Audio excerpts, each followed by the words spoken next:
Iwata-san held a PreE3 Nintendo conference yesterday where he primarily talked about some of the features that are to be expected on the Wii U. He didn't give any hardware or software specs, promising that such information will be revealed at E3 this week. He did, though, have a few new things about the system that we hadn't heard before. First up, the official name for the tablet, the Wii U gamepad. Not exactly overly creative there, but given the previous naming schemas that Nintendo has had in the recent years, I guess it could be worse. He talked about some of the redesigned functionality and the layout of the tablet itself. The backside of the tablet has been redesigned for ease of use and comfort.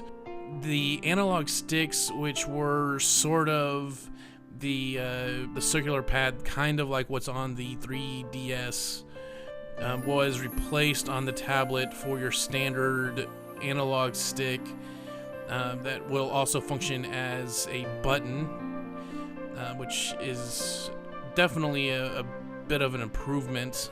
I know I don't really care too much for the flat surfaced 3DS. He also went on to talk about the NFC reader. Now we knew from the Rayman Legends leaked trailer and such that there was going to be a reader with the controller, but what we didn't know, or at least I didn't know, or was told, was that it's also going to function as a writer. This is actually kind of interesting. I would be curious to see how developers and everything else play into this.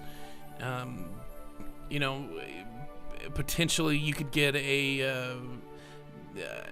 probably a bad example, but like the Spyro character figures, or something like that, or maybe even a quote unquote Smash Brothers figure, where you can store the stats or stickers or whatever boosts or whatever that you have on the action figure, whatever, and then bring it over to a friend's or whatever house and be able to plop it in or whatever. It'll be kind of interesting to see how the writer functionality works.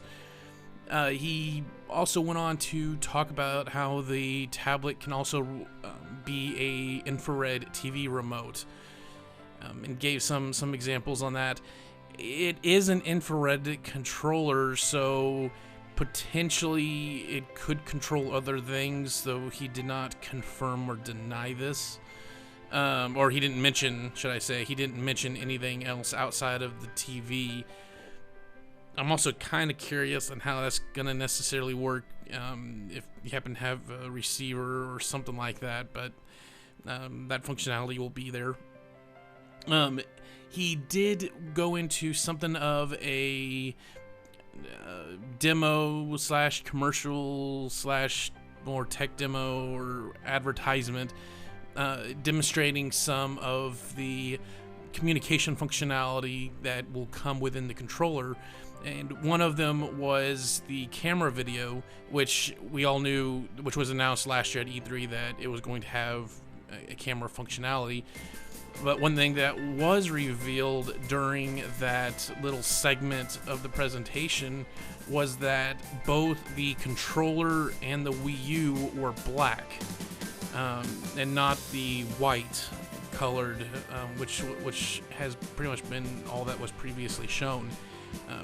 Iwata didn't mention anything about this being available at launch, or is this going to be something that's going to be available later on, or whatever. But it was kind of cool to see the different colors there. I know for the Wii, the different color stuff was promised, but it really never was delivered. I know the controllers have had different colors, but as far as the console itself goes, I only know of a handful of colors that that it eventually had later on after launch. He did show an image of a new Pro controller, the Wii U Pro controller is what he's called it, which kind of looks like a GameCube controller, and no doubt will be the controller used for the GameCube games, and potentially the 64 games, and hopefully maybe that you would download from the Virtual Console or WiiWare. It was kind of weird the way that he kind of talked about the Pro controller. He was making it sound more like so just the way that he phrased a lot of the sentences and such, that if you chose that controller over the old Wiimote or whatever, that would be an option. Now, I know that the Wii Pro controller now, today, there are a lot of games that have that option that you can use it, but since it is an aftermarket peripheral, granted, I think it did launch with the system, you didn't get it with the system, not all games incorporated that functionality. So it could be that they're pushing developers to include that functionality.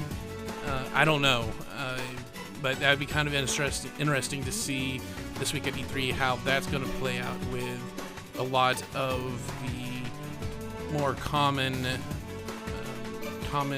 format games like first-person shooters or whatever. After that, he did talk a lot about the system, stuff that we already knew about, like the gyro and the motion and the interaction between the TV and the mode and stuff like that. And then he went into basically the Nintendo Network functionality, what he called the Miiverse or the Miiwarawara functionality. And there was a few interesting things that he mentioned with this. Basically, that there's going to be something of a drop in and out of kind of like a chat or a post type setting within the game that you're playing, so that if you get stuck in an area, you can immediately from your gamepad go to that chat and see if anyone else is having the same problem as you are, whatever, or post, hey, I'm having a problem at this point, and other people can answer or respond or whatever the case may be, that you are having a problem. And though he did say that this wasn't going to be available at launch, it will have connectability to not just your PC, as in your PC can post and do stuff, but there will be phone apps as well. He didn't say anything about it being with both iPhone and or Android or Windows phones or anything like that. Just this is a feature that's going to be coming in the future.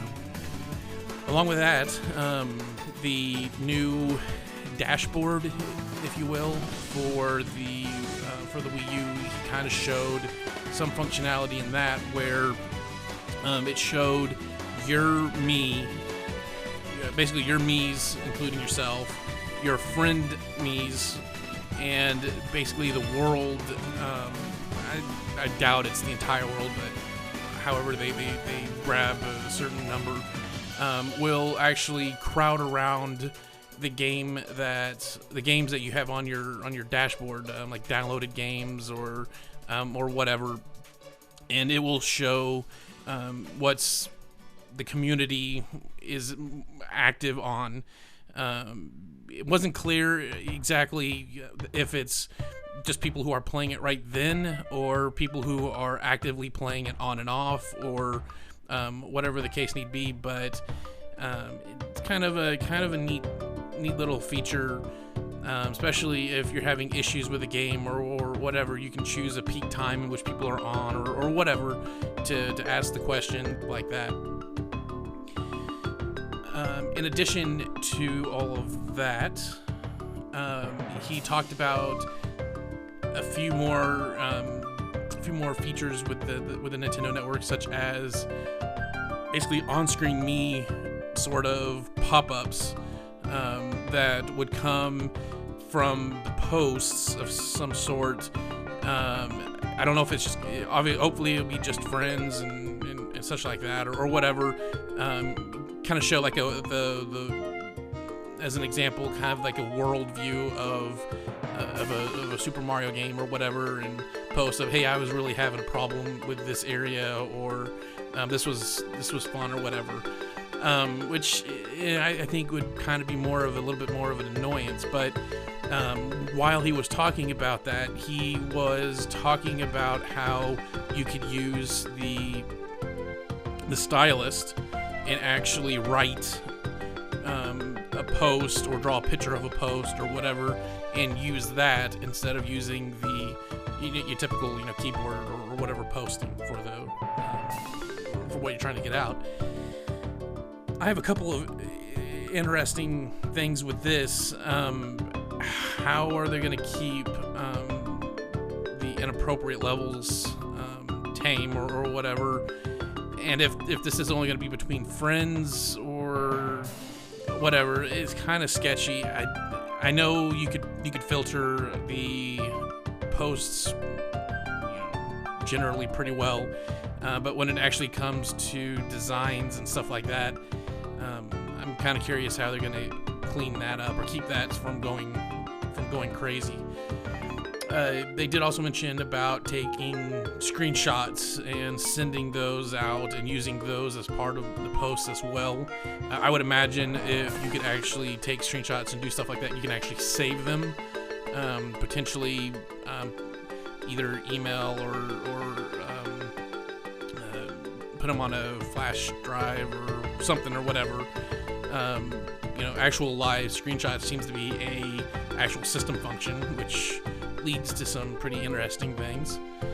And then last, he was talking about the incorporation of all of this Miiverse stuff with the 3DS, which is actually kind of cool too. And anything else that would come in the future with Nintendo, the 3DS 2 or whatever, the collection of the Nintendo products. He did go in a little bit near the end about some of the browser functionalities that we can expect from the Wii. A lot of it we kind of knew, and kind of cheesy stuff like being able to post the browser to the TV or do stuff like that. He did not go into any details about what type of browser and all of that stuff. So we'll see at E3 some more information about that. Kind of curious how that's going to turn out. If it's going to be another, because the browser for the Wii wasn't anything great, and technically neither was the Xbox or the PS3. So I'd be kind of curious to see how they go with that. And that's really all the new stuff that he had to say.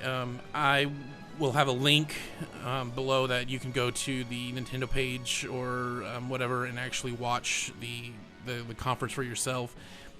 It's about 30 minutes and kind of a good build up to what we would be expecting. Definitely be an interesting week. So please stay tuned for any other updates from E3, especially the conferences and all that stuff. So thanks for watching. God bless.